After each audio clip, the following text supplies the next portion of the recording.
I'm Josh Gordon, Director of RDA Central West. Welcome to our grants video. I hope this video is enjoyable and informative and helps when you're submitting a grant. If you are submitting a grant, please look at our website and contact us for information and data and letters of support that will help you to be successful. Enjoy the video. Grants are funds given out by private, public and not-for-profit organisations for a range of purposes. These organisations are often referred to as funding bodies. All funding bodies provide the money to accomplish their objectives. However, grants are not free money.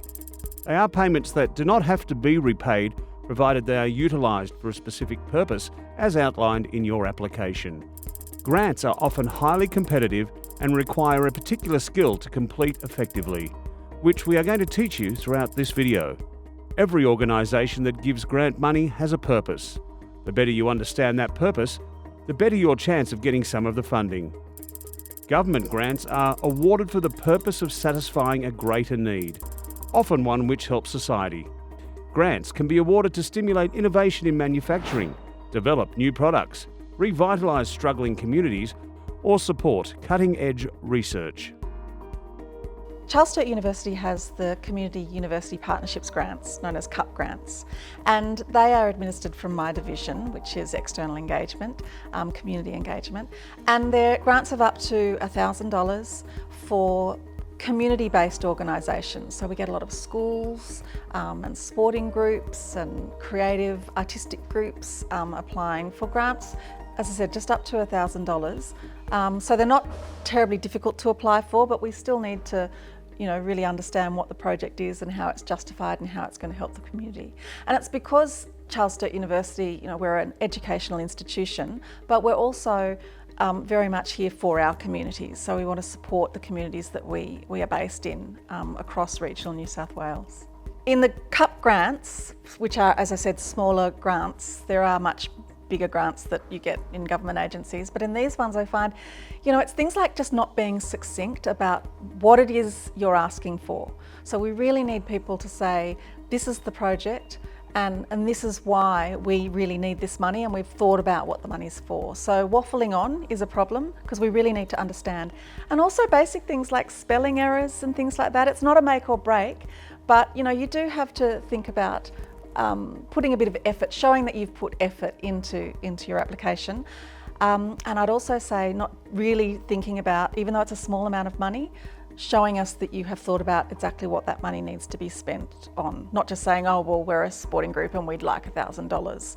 We really do need to understand exactly what you're going to do with that money. Successful applicants, as soon as you open the application, start reading it, you understand what the project is, and you're sold on the fact that it's a really worthwhile project and that they need this money to make this thing happen. The first thing you need to do is work out if you're eligible.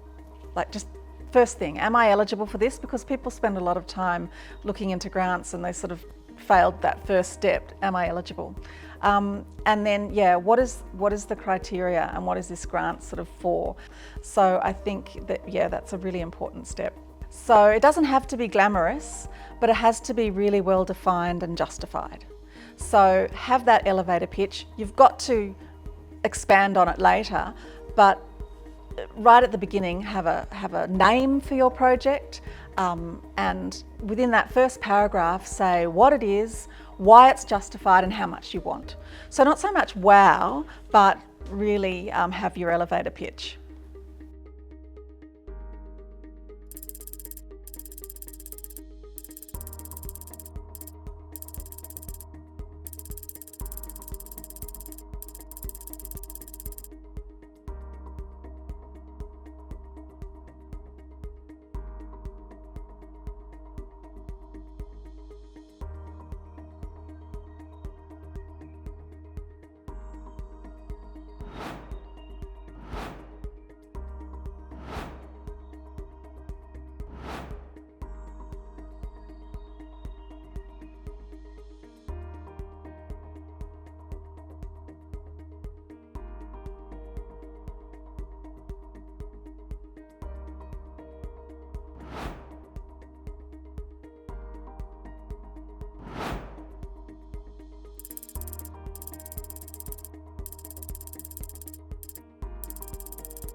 So KDA has a community partnership program that we run, and within that we have two funding streams, KDA Cares and the KDA Legacy Fund.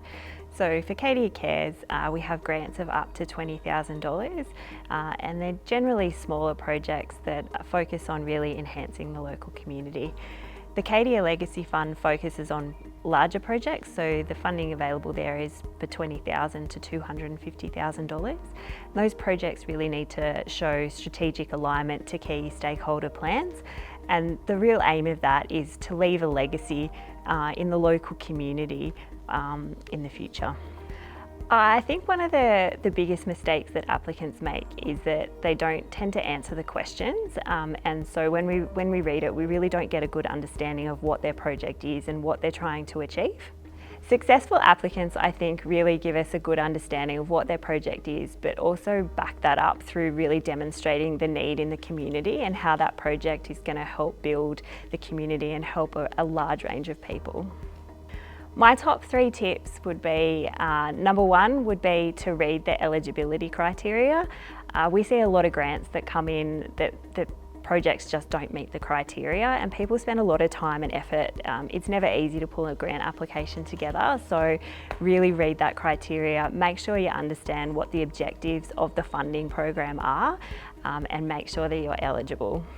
My second tip would be, if there's a contact person on there, to pick up the phone and give them a call. Have a chat about what your project is and see if you can get any tips or direction on what the best angle and avenue is to put your application together. So my third tip would be to make sure that you answer the question. Often with grant applications, there's a limited word limit on there, so it's really important that you look at what the question is actually asking and make sure you are concise, but you still are able to answer that question.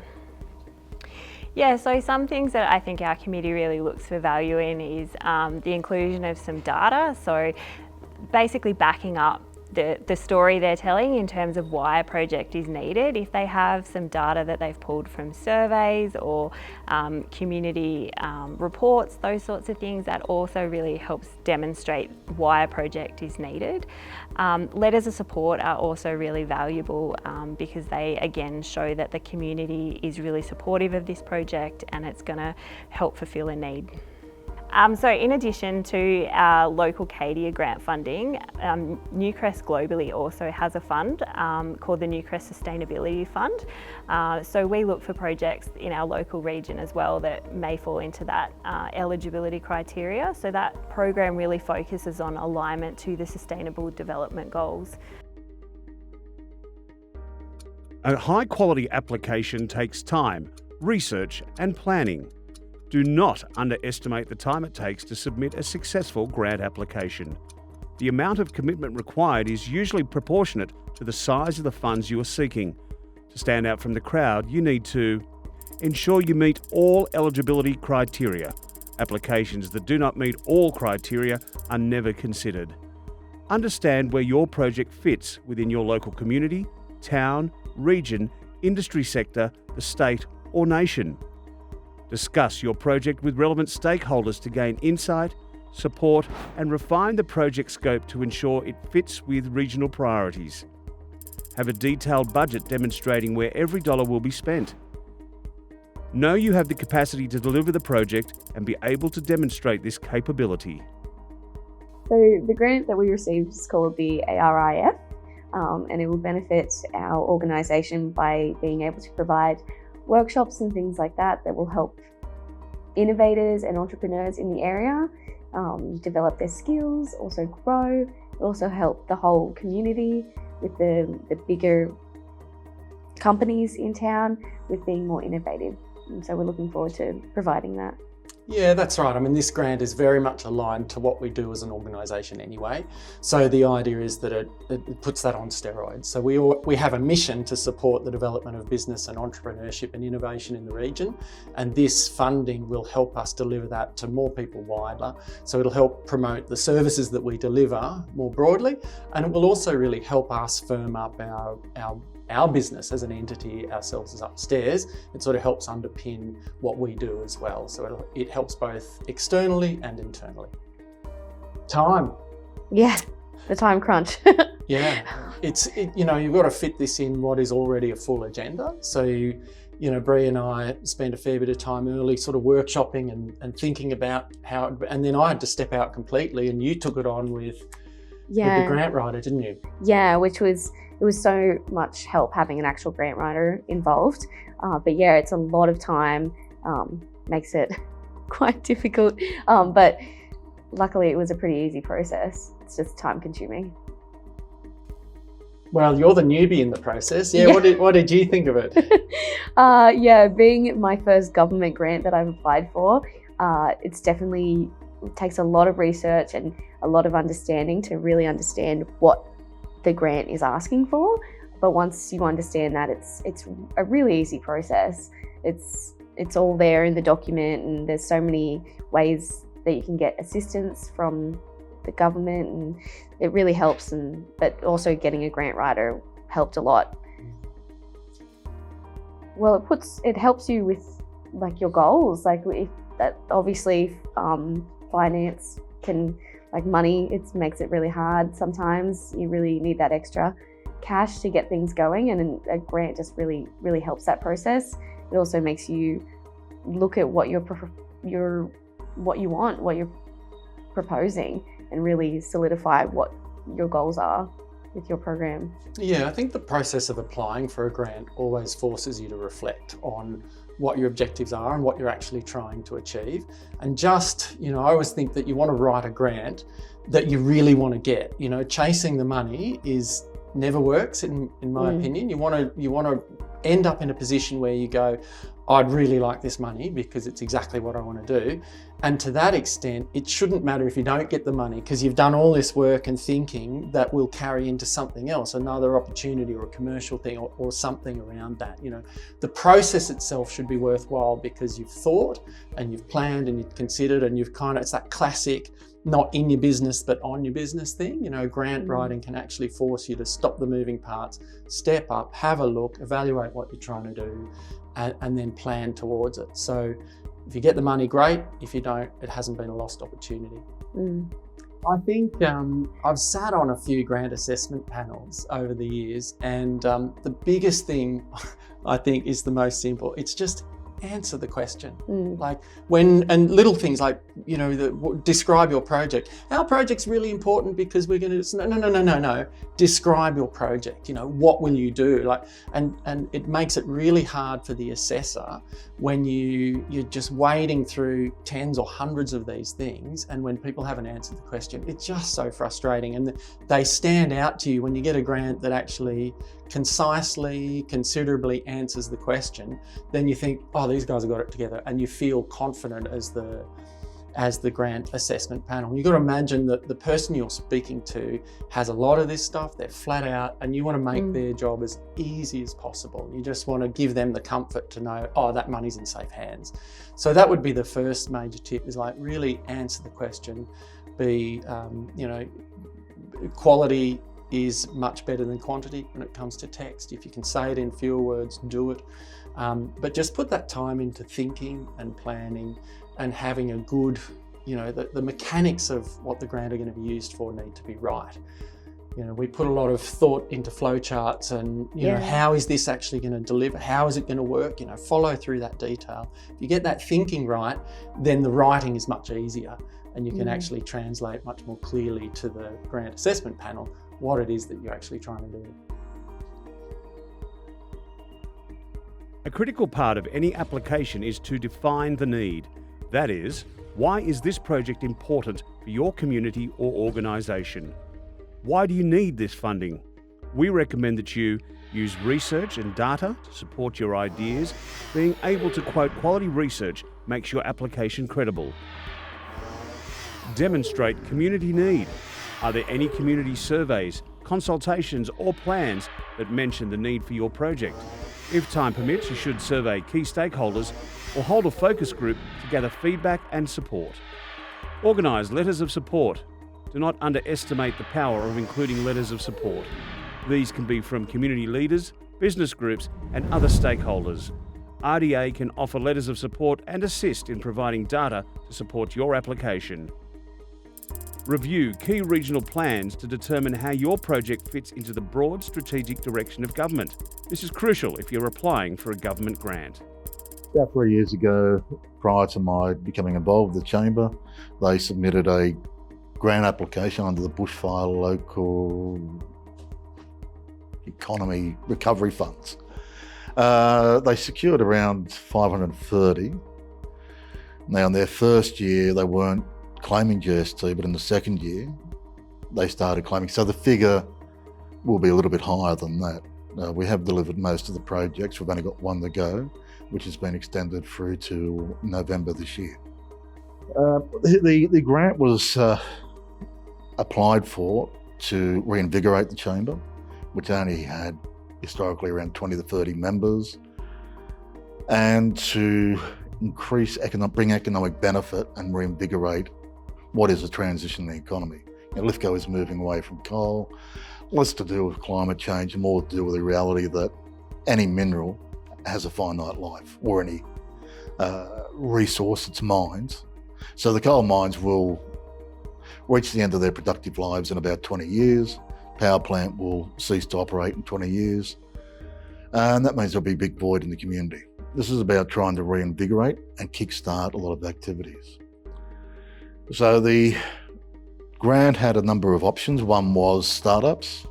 Unfortunately, the Lithgow community didn't really have a strong culture of startups. And I must admit, prior to taking on the role of the director of the program, I really didn't have a good or clear idea what a startup was. And unfortunately, someone wanting to be a hairdresser is not really what was captured. So we have 4 people still in that program, but it's not one that I think with hindsight really should have been included in. I think it's building up that culture. That would have been more of a priority. Following that, we had a procurement day, which included representatives from state, federal and local government, as well as major businesses within the Lithgow community.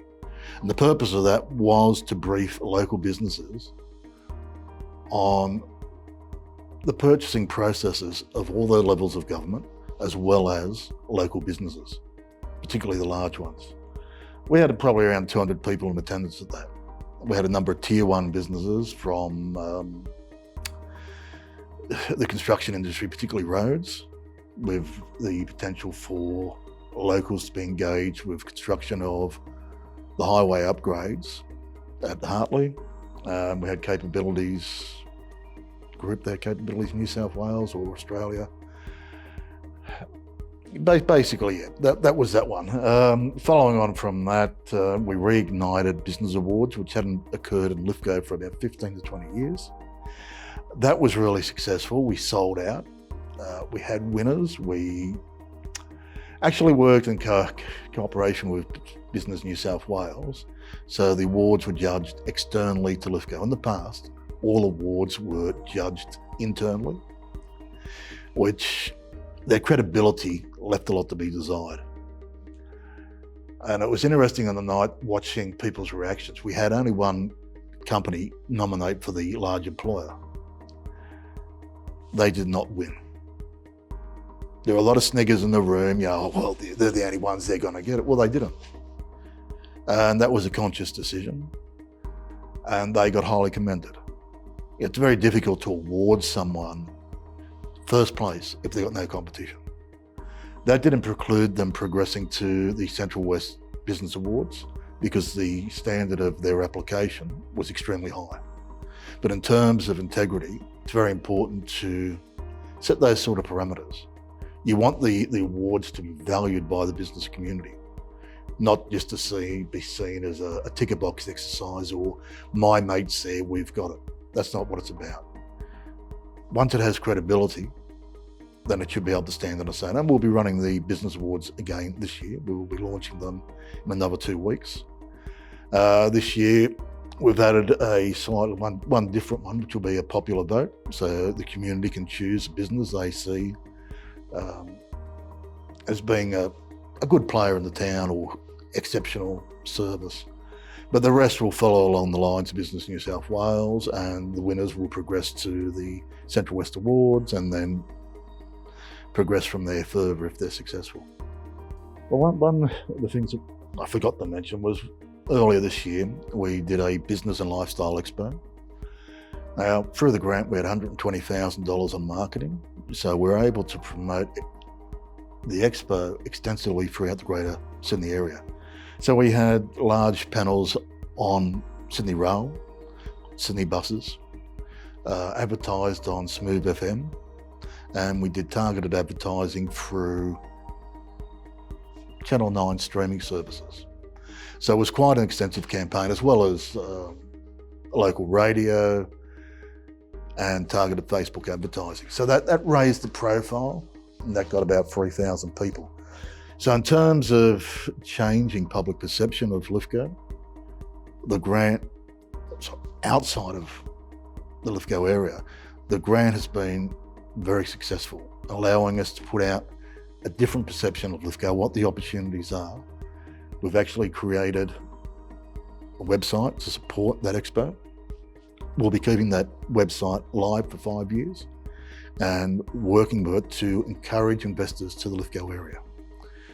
Later this year, we are holding an Investor Day. We're targeting 12 significant investors, and we're working with Energy Australia, Centennial Coal, GreenSpot, the foundations, to look at opportunities for large-scale commercial investment in our community.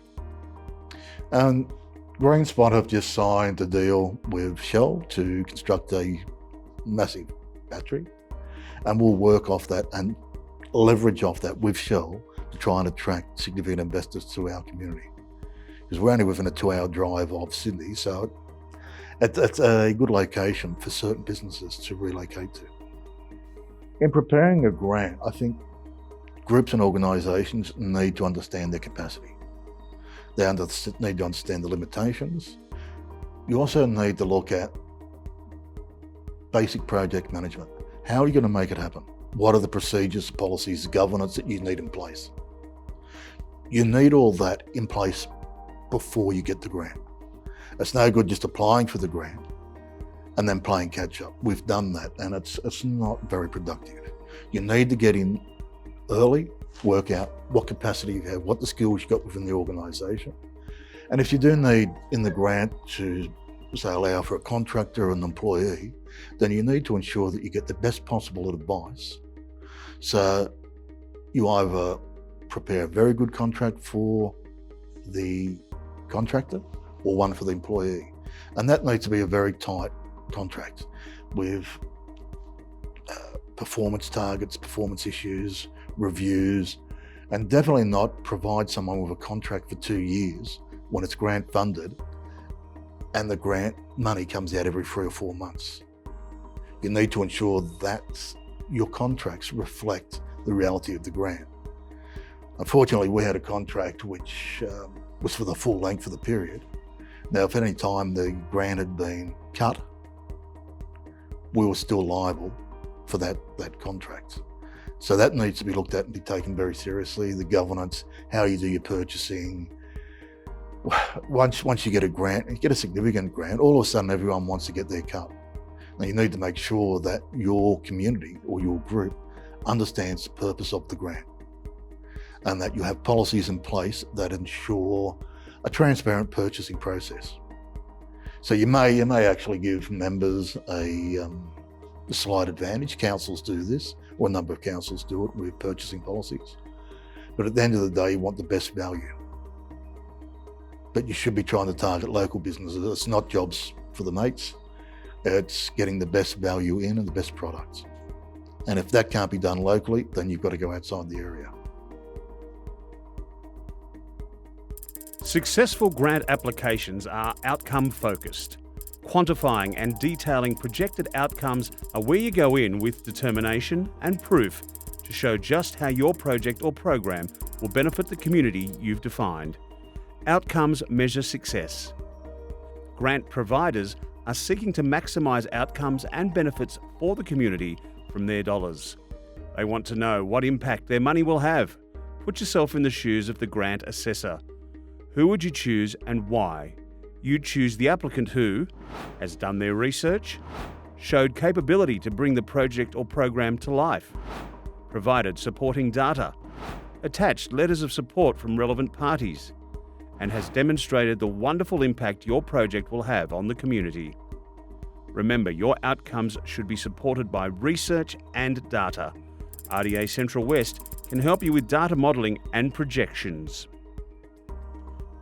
Grant-related outcomes include increased participation, accessibility, affordability, awareness, and knowledge. Long-term outcomes beyond the scope of the grant include examples such as improved health, decrease in morbidity rates for disease, new skills, increased employment rates, increased membership base, improved academic performance, an increase in community pride and sense of ownership, parents who feel more confident and provide better care for their children, and increased natural beauty and relaxation for visitors to a tourism spot, to name a few. So when I start a new grants application, the first thing I do is look at the deadlines and make sure then that I can structure a timeline of activities that are required in order to get the grant in on time. I actually sometimes I set up to a week prior, depending on how much time I have available. So I would advise setting at least 3 working days prior to the actual deadline as your cut-off date, just so that you do have a buffer, because sometimes things do go a little bit awry, and it gives you just the buffer that's very handy. So I get the timeline, I get a checklist. I make sure that all of the key things that I need, the materials that I need in order to address the specifics of that grant are actually all written down on a checklist, so I can really feel like I'm actually moving forward and meeting that deadline, and knowing that often those portals, the online grant portals, are segmented themselves, so making sure that you actually move through those segments and address the key criteria using the language that those grants actually have on them and in their background documents. It's much like a university or a school assignment, just probably a little bit more specific, and it really pays to use the language to demonstrate alignment with what the grant is trying to achieve. The most common mistake that I think people make when they're writing grant applications and submissions rather is that they tend to waffle a little bit too much, they're not specific, or they don't address the detail, the selection criteria for the grant. And also they're not particular with their figures. The budget is there for a reason. You need to make sure that your figures in the budget are correct, for one, but that you can actually back that information up. And sometimes within those portals, they have 3 or 4 different locations where you're actually writing that budget information. You might provide it in an attachment document, but you'll also need to record that information on the portal itself. You must make sure that the information, the budget, the dollar figures are accurate, as well as the milestones. It can get quite confusing sometimes with the language that's used on key dates and milestones. Make sure that you're really clear, and you can have a practice on a Word document or an Excel spreadsheet, and make sure you're clear with how you're breaking out your project, and that the dates are triple checked and in the portal as they appear in whatever attachment that you're providing to that grant application as well. Bullet point where you can, because they're looking for specific aligned information. They're not looking for gaff that sort of fluffs it out. And often those portals are really limited with word count and character count, which does help you to contain or restrict what you're actually saying down to the specifics of what's required. Okay, my top 3 tips for grant writing would be, again, be specific. Be positives, because you're actually requesting money, so you really want to demonstrate that this is going to have a positive impact on your community or your project. Be clear and concise, and be driven by the deadline of the grant, and make sure that you've actually gone back and you fill in absolutely everything in the grant portal, and don't forget to submit. And print it out so that you have a copy, and those people within your organisation that are contributing, they also have a copy around what you've actually submitted, because it does help to have a document that you can report to within your organisation, and that you can refer back to during other meetings, I guess.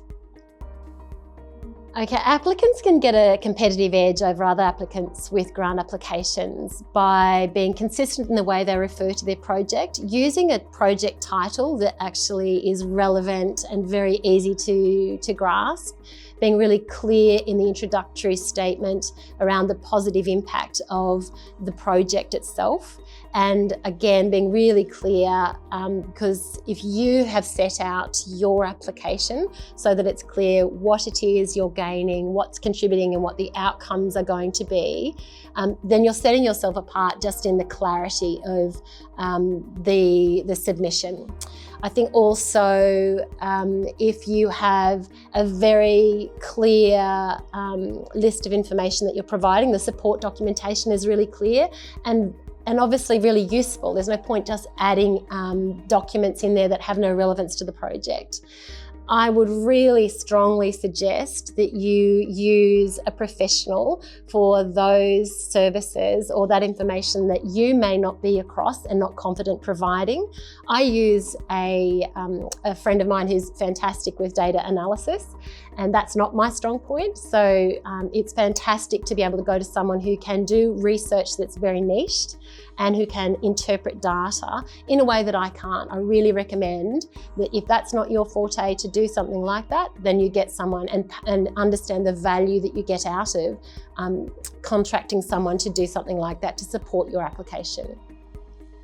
Okay, so if my suggestion for community groups or advocates who are looking to apply for a community grant is, if you're struggling with confidence, don't, because you see the value in your project. So lift yourself up and really engage in some really positive language around your project. You're invested in it and you understand best and better than anyone else the positive impact that your project will have on the community. So do make the application, don't hesitate. And if you need some advice, go to the RDA Central West, go to other people within your organisation or community, go to the local council and ask if they have a grants specialist who might be able to support you, because there are people within the community and the business community particularly who've had practice at doing grant applications. And it makes use of a resource that's out there. People are more than happy to help. And make sure that, again, you're really clear about what it is you're actually asking for and how that fits into maybe a broader project or within the community as a positive impact. And don't forget that impact is not just economic, it can be a social impact as well, and often you'll find with community grants they are actually specifically looking for a cultural or social impact. In completing the application, read the question, then read it again. Talk about the question with relevant stakeholders and mentors. Make sure you answer the question that is asked, not what you think they want to hear. Do not add unnecessary information, just answer the question. Stick to the word limit or risk vital information falling off your submission. Ensure your responses are consistent between questions. For example, calling the project the same name throughout. Do not assume the same person assesses each question and has already read information in a previous response. Write clearly and boldly. Make each sentence have an impact. Do not be repetitive.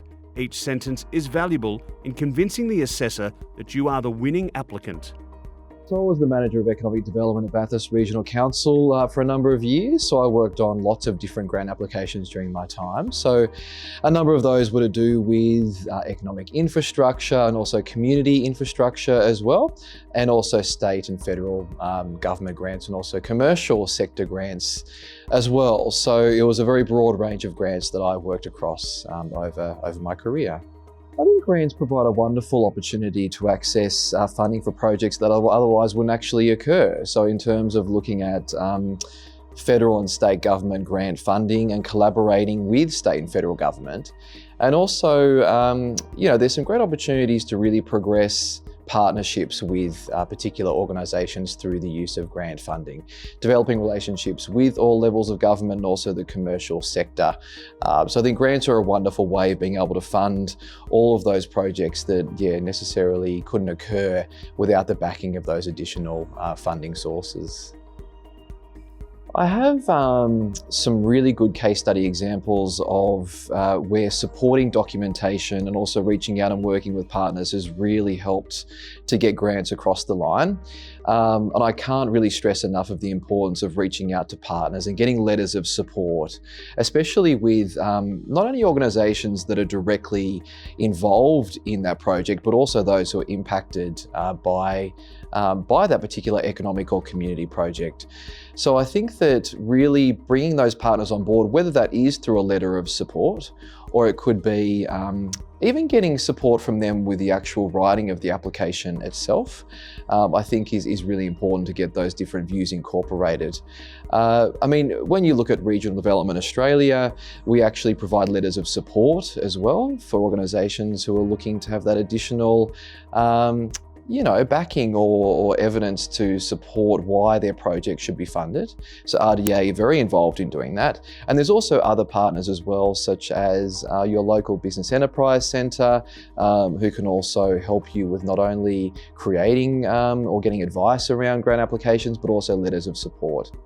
I think that it's also important to look at reaching out to ministers as well, where it's appropriate to get letters of support from them, and also local business chambers as well. I really encourage those who are applying for grants to look at getting support from your local chamber.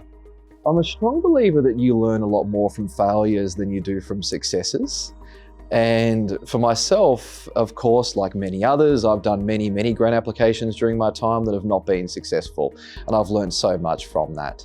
I really encourage those who have not been successful to seek feedback from the agency where you applied for that grant, to get feedback directly from them. And I mean, look at, that as a learning exercise, and you might want to tweak your grant application in terms of, the sources of data that you might have used and just the style of writing, and to also just check the, the references and the documentation that comes with that particular grant opportunity, and look at tweaking it for future rounds of that grant. And no doubt there probably in most cases would be future rounds of that particular grant funding. And don't give up. I mean, there are so many opportunities out there to actually access funding and grants, and it might be through a different funding stream, or even through a partnership or a sponsorship. That might be another avenue to actually achieve or to raise that funding that you might be looking for that particular grant project. But I think see it as a learning experience, and you really can look at trying to evolve and grow your skills when it comes to writing grants, and that takes time. So that's the best way to look at it. I believe this is a really important part of a grant writing exercise. I mean, for me personally, I have worked in economic development, so economic data, I've seen that as so important to support grant applications. And you need to be quite careful when it comes to the sources of where you get your economic and demographic data from. As an example, with the New South Wales government, for a number of cases, they actually will not accept data from any other source other than the Australian Business Register or the Australian Bureau of Statistics. So it's very important to make sure that when you're looking at your data that you're referring to those authoritative sources of that data, because in many cases they won't actually accept data from any other source. There are many commercial, economic and demographic platforms available out there, and they're fantastic when it comes to being able to get a good sense of your community and knowing where growth is happening in terms of the population and the economy. But in a number of cases, federal and state government would not accept that as an authoritative source of data to support your grant application. So just be careful of that. So RDA take a lot of pride in being able to help businesses and councils to actually successfully apply for grant funding. So we support a lot of different organisations in the community to help them to not only find out about what grants are available, but also to get hints and tips from us. So I really do encourage you to work with RDA, and we're happy to provide letters of support for your grant applications. And also do keep an eye out for the e-newsletter that we send out regularly, which does talk a lot about the grants that are available and provides a great central resource for you to refer to. But like I said, RDA always there to help support councils and businesses to also connect you in with people who can support you with that grant application. We can refer you to grant consultants or support services like the Business Enterprise Centre and others who can help mentor you to create that great grant application. The money is what it's all about, so you need to ensure that you have your facts and figures correct. It is important that you get the costs associated with delivering your project finalised early in the process. Some things to consider. Have you supplied an in-depth budget spreadsheet detailing how the money will be spent? Do you need quotes to verify costs?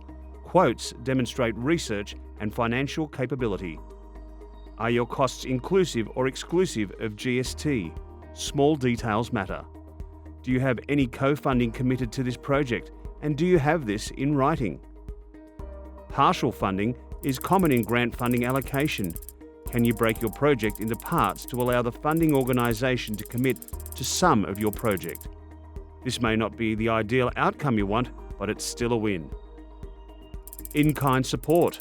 This should be costed as if it was being delivered as part of the project. Have you allowed for contingency costs? What are the industry acceptable margins? Do you need lump sum or milestone payments? Balance your budgets. Check across the entire application. There is no doubt about it. Supporting documents can make or break your application. There is a reason there is almost always an option to attach supporting documents.